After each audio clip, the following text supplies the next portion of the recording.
The iPad has a strange history.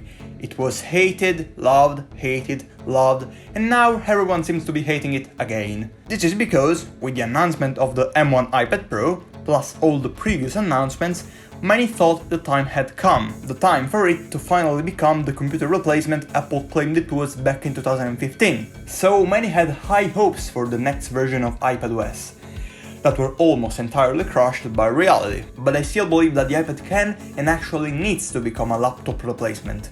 So here's my concept with some changes Apple can make regarding both hardware and software. The first thing, and this one was actually rumored very recently, so it's not purely speculation, bigger screens.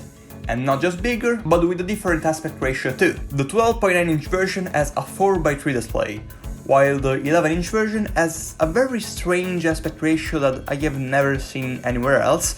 Anyway, I think they should adopt the MacBook's aspect ratio, that is 16:10. Why? Mainly for consistency and because it's better for watching videos. And apparently Apple thinks it's better for productivity as well, since it's on their more powerful machines. Now, regarding the size, according to the rumor, Apple is testing bigger iPads. In my opinion, two decent sizes would be 12 and 14 inch. By the way, why do iPhones have extra words to describe their sizes, like Max and Mini, but iPads and Max only have the screen diagonal? Isn't it easier to say iPad Pro Max instead of iPad Pro 12.9 inch? Anyway, I also made a couple of tiny aesthetic changes. For the camera I used the alleged layout from the next iPhones. I know, many hate it, but it actually makes a bit more sense here, because the iPad is meant to be used in both landscape and portrait orientations, right?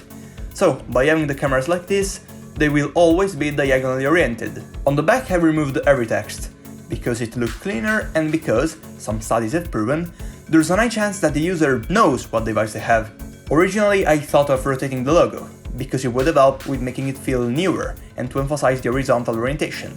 But then I realized that most of the times, if the user is holding the iPad without a cover, it's in portrait mode, while if it's using it horizontally, especially considering that in my concept is a lot wider, it's either laying on a table or it has a cover. And in both cases nobody would ever see the logo regardless. Another change is that I added a second port, this one on the other side, and they are off-centered now, because it's more practical. All this stuff is nice, I think, but let's be honest, what the iPad needs most to become a competent computer replacement is software. Actual professional software. That's what everyone complained about. Sure, the widgets are fine, but where's Final Cut? Where's Xcode? And I am not asking for macOS on the iPad, by the way. That would be terrible.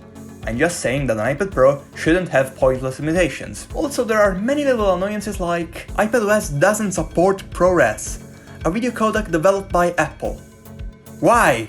The M1 iPad Pro has so much wasted potential. There is no reason why it shouldn't be able of doing exactly everything a MacBook Air can do, and more since it has a touchscreen. The only reason for those limitations is that Apple doesn't want it to cannibalize the MacBook Air sales, even if we give them the benefit of the doubt. But they are planning for the iPad to eventually take over the base MacBooks, maybe because the transition to Apple Silicon just started, so they still need the MacBook Air to sell. Fine, but eventually the iPad needs to take its place. This can't go on forever. I think that many people that bought M1 iPad Pros did it because they thought it was finally time for the iPad to become that computer replacement. If they announced it after WWDC, I am sure it would have sold less. As of now, I'd never buy an iPad. It's useless for what I need to do, and I really wouldn't recommend it to anyone that needs to do any kind of serious work. It simply has too many limitations. If the iPad doesn't evolve, I think it'll die. And I also think that Apple shouldn't let this happen, because the Mac has competition, but the iPad, well, not really. To all of you that still think Apple would have no reason to do what I am proposing, to get rid of one of their products in favor of another product, well, they actually already did it in the past, and it worked pretty well. Do you remember the iPod? That was an enormous success, but that didn't stop them from making the iPhone. As always, let me know what you think. Ciao!